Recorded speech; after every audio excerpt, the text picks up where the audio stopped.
Have you guys seen the new documentary on Hulu about Amanda C. Riley, who faked having cancer for over 7 years, swindled tons of people out of more than $100,000?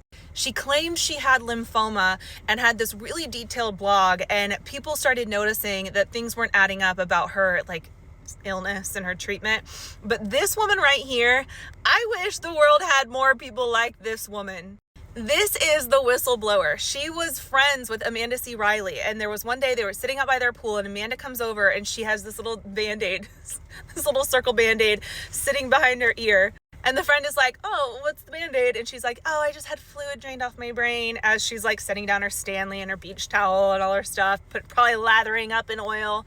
And the friend is like, "Oh, wow, that seems pretty serious, getting fluid drained off your brain." And Amanda's like, no big deal. She dives into the water. She's swimming underwater. That was the moment that this woman was like, this bitch is off.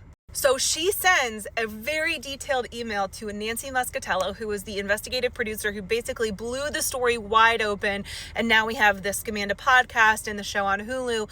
But if it weren't for this woman right here, we would not have that story as big as it is today. And I wish we had more people like this, because we all know someone who lies just to lie, and it's always over stupid stuff. Like, who lies about having cancer? Who lies about being pregnant?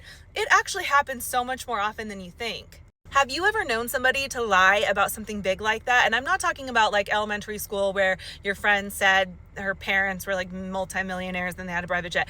I'm not talking about that. I'm talking about adults lying about something super serious like being pregnant or having cancer.